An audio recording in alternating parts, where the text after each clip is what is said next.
late night, they ain't getting no rest. Work so hard, people think I'm obsessed. Cream at the crop, won't settle for no less. Headed to the top, remaining so focused. Yeah, gorilla of the jungle, I've been beating on my chest. I learned from the struggle, it was all just a test. Hey guys, and welcome back. So today we're going to jump back into the charts. I want to do an update on the stock market indexes as well as a handful of stocks that I'm particularly interested in, some that we do have positions in and others that we're looking to build positions in. So we're going to flip over to our charts here. First thing we're going to start off here is on the macro. So looking at the dollar here, that dollar strength index, the DXY, we've kind of noticed this trend line that's previously acted as support various times since 2008. So really when that money printing started is when we established this trend up in through here, and it's previously held as support through various instances here. We did deviate a little bit below back in through here, but that's okay. We did regain that and then managed to hold that trend line. So we're kind of coming into that territory again where we're starting to look like we're going to come back down to this trend line. So in the previous instances here, we kind of noticed that we did come down to that 618 Fibonacci, and we managed to get our bounce before we could kind of break below that. Same thing over here. We got our bounce within that 618 Fibonacci. What I'm seeing over here right now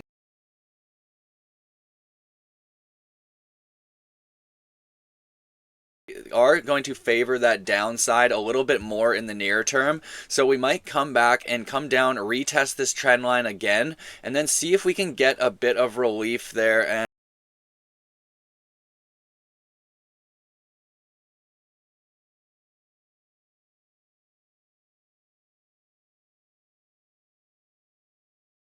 dollar kind of acts inversely to our risky assets like the SPY, the NASDAQ, these indexes made up of major tech stocks. So it's something to keep in mind. But for now, the dollar looks like it is a little bit weaker. If we flip to the 12-hour, you can see that this is where I'm going to show you that price action.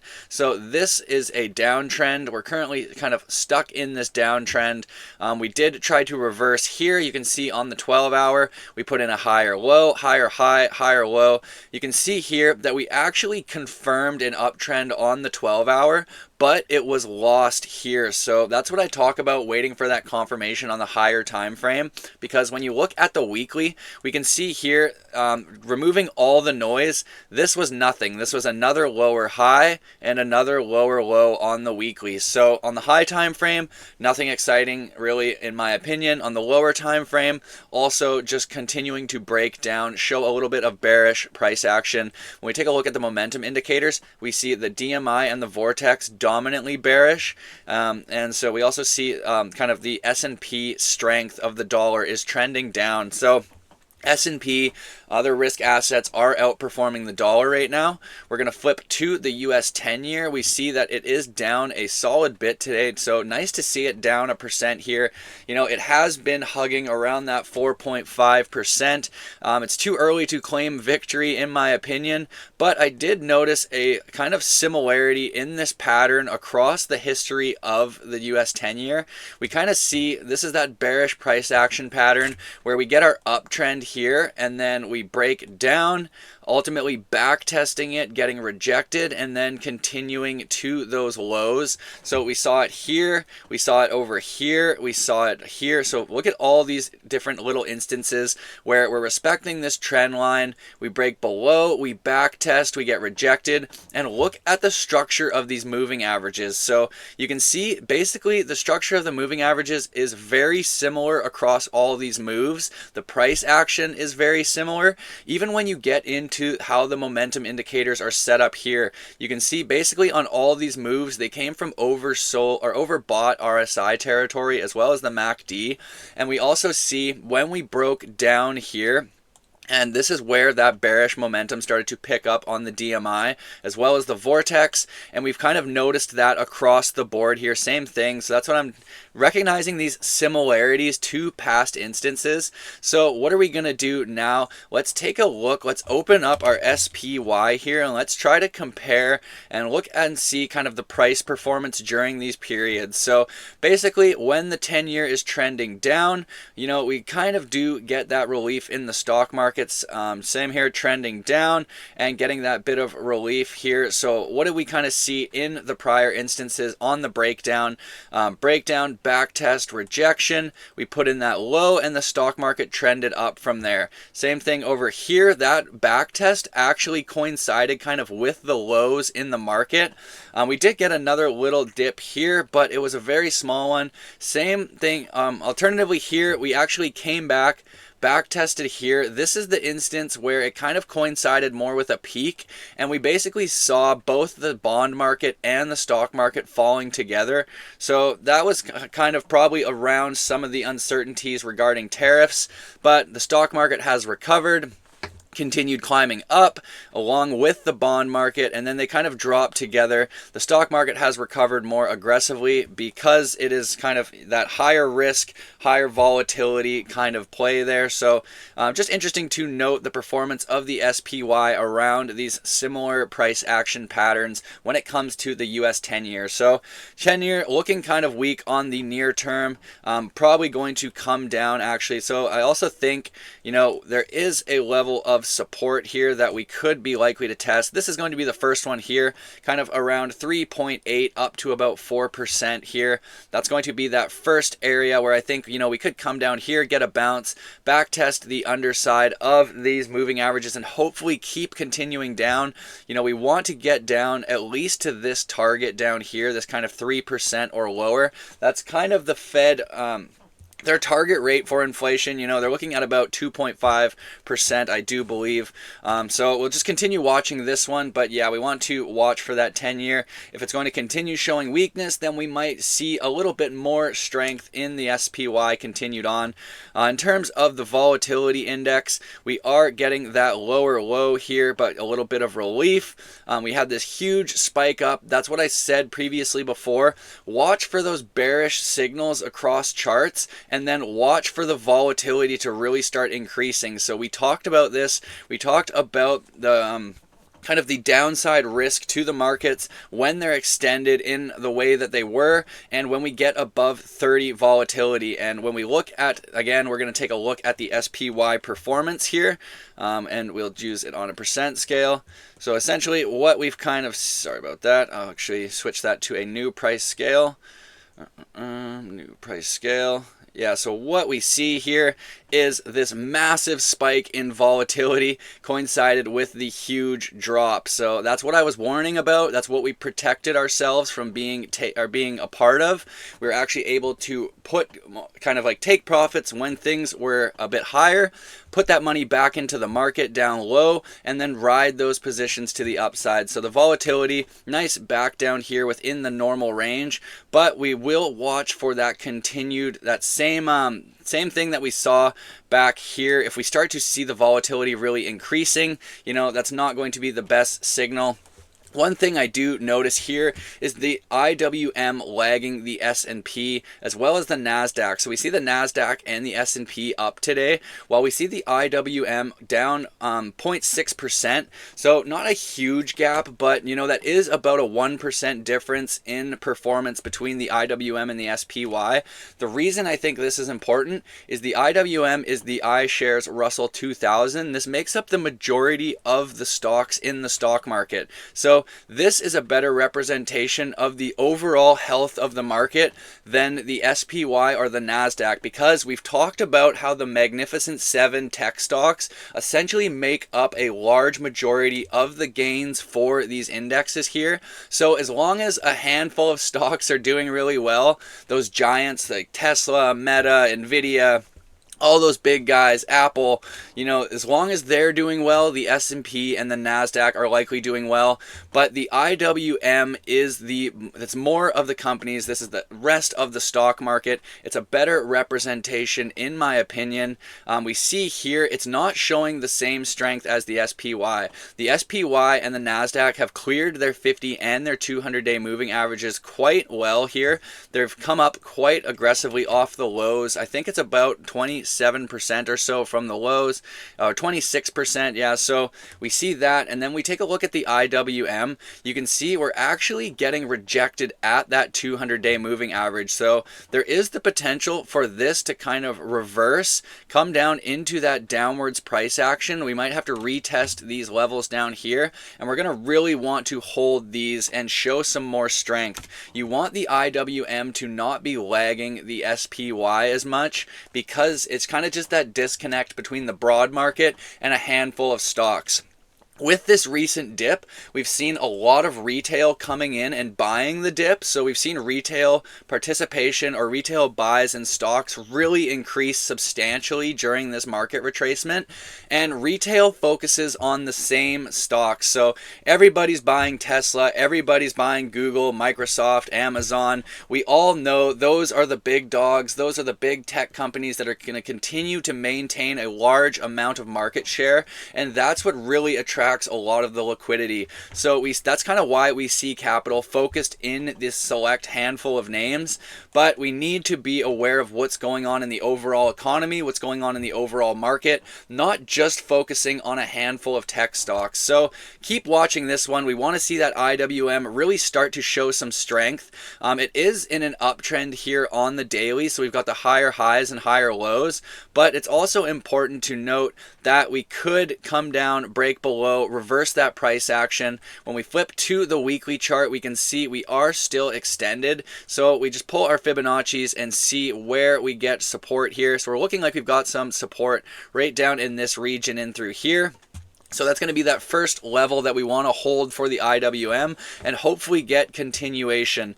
Ideally, we can get above this 200-day moving average. So maybe we come back here, retest this pivot support zone, get a bounce, get above our 200-day, hold the 200-day as support, and then we can talk about continuation to new highs or to the previous highs. But until then, you know, we can't really assume anything. We see gold here outperforming again. It looks like it wants to break out of this bullish pattern. Gold's doing well, silver's doing well. We've got oil here flat on the day. So a pretty kind of mixed results. Again, I'm not chasing the SPY here. This has been a monster move, and I'd rather just wait for it to come back and retest support levels. We've got a gap fill right in through here, and we've got another daily gap fill in down here in that Fibonacci golden zone. So pay attention to that.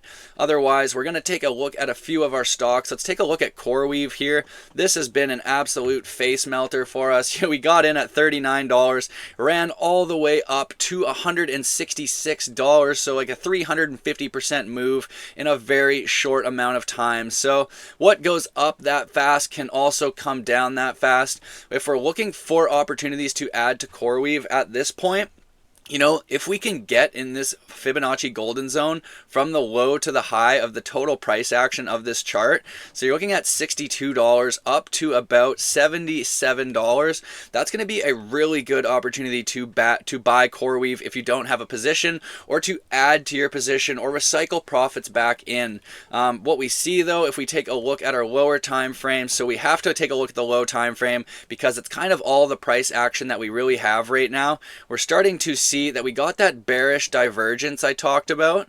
So bearish divergence on the RSI, the MACD flipped red there. We got our bearish cross at the top, and we're starting to see that we're losing a little bit of momentum here. The ADX is coming down, kind of losing a bit of momentum on the positive line, and we're starting to see the vortex indicator curling up.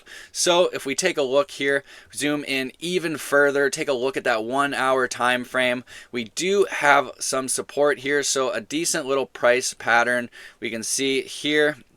Actually, if we're looking at this, this is not the best setup here. We can kind of see we're in this. We kind of tried to break out. We got rejected. We've currently back tested here. So we need to either kind of hold this level. This is that VRVP point of control that I talk about. We want to get back above this. You know, otherwise we could be due to come back down to lower targets.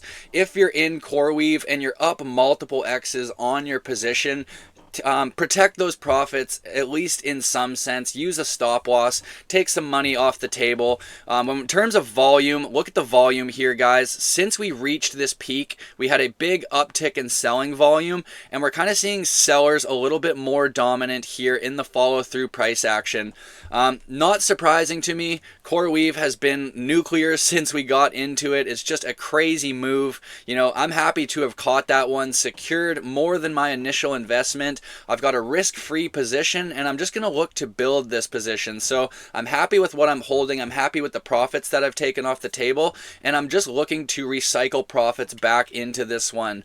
We're going to flip down here to Tempest AI. That's another one that we talked about. You know, we had that FUD article here, short seller attacking the stock, price comes down to our buy target, focus on the fundamentals, execute those buys, and we're already up in nice profit on that trade there. So looking for that continued higher low when it comes to adding to this position. So if I were to take my Fibonacci, we're looking like that area is going to come in at about 65 down to about 63, and there's a little bit of confluence here with our lower time frame moving averages.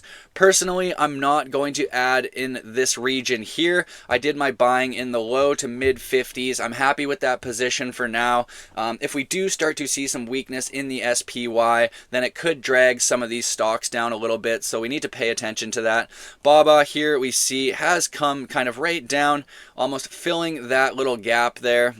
So that's when I talk about these daily gaps. They do often get filled. We can see that it is still extended from that Fibonacci basis. Looking for that entry closer to the 200-day moving average. You know, $105 up to about $110 might be where you look to add to a BABA position. And then we've also got this major trend line down here that's also acting as support. So I do think anywhere in this region could be worth dynamically DCAing into Alibaba. Let's take a look at AMD quickly. We kind of highlighted this inverse head and shoulders. It is currently playing out. It actually looks pretty good here.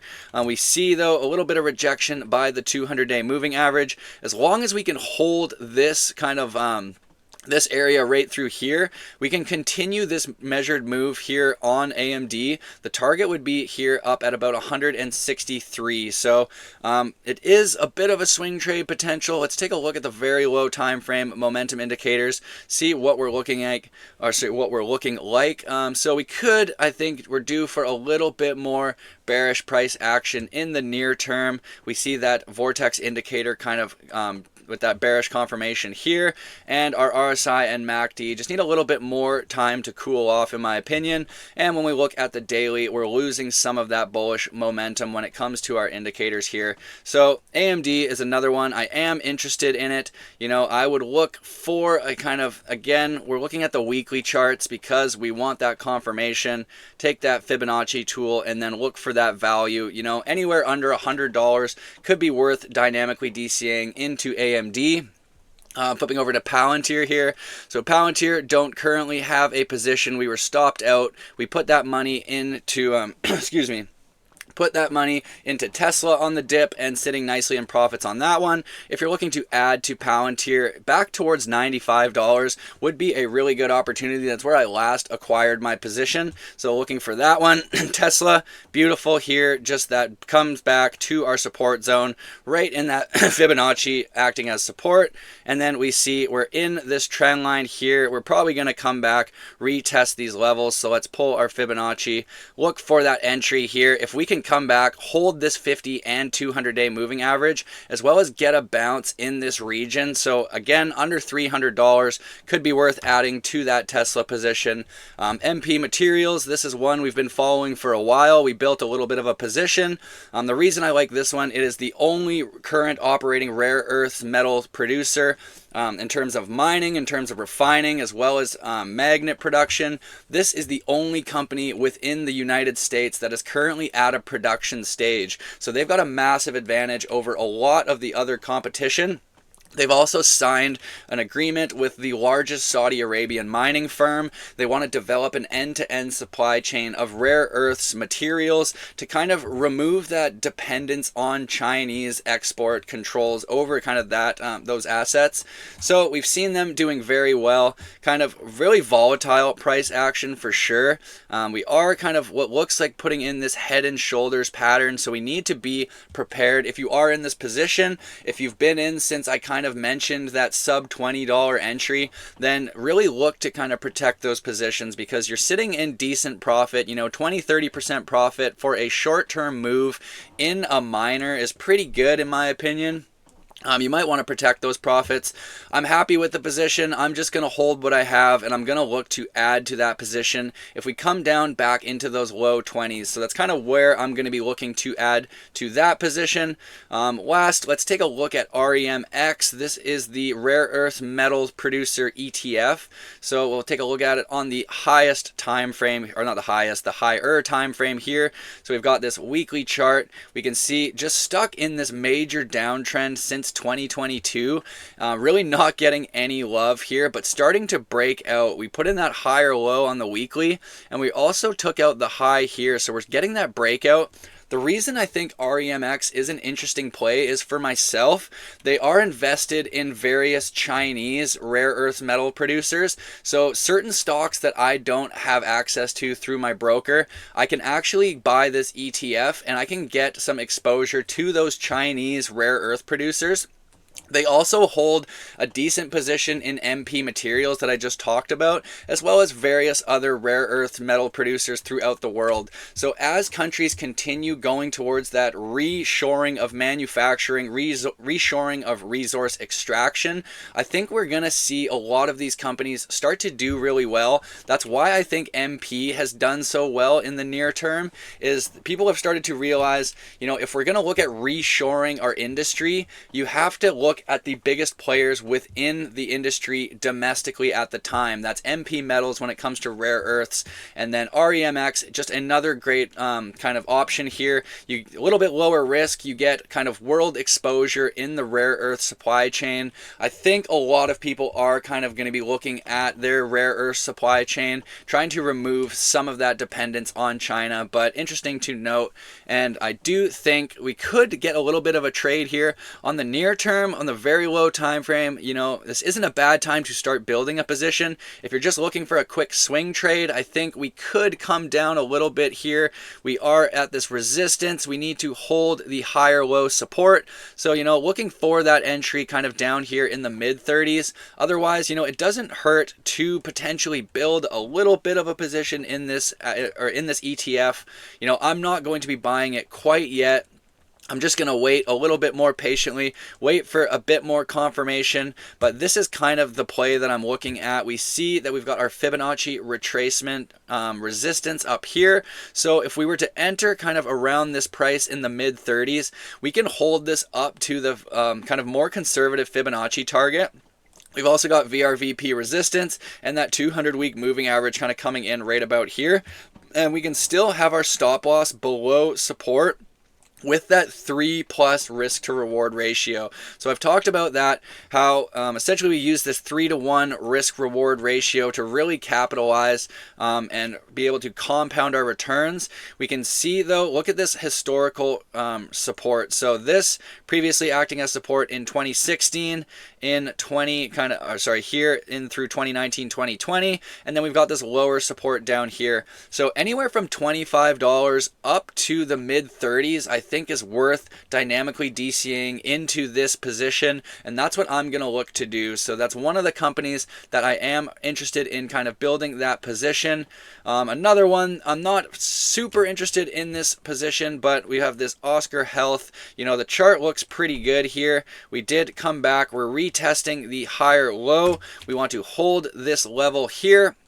and then hopefully get a little move out here. I talked about this one. I'm basically just looking at the chart. The volume's pretty nice here. We had some big buys step in. We want to see more follow through from the buyers when it comes to the follow through price action over here.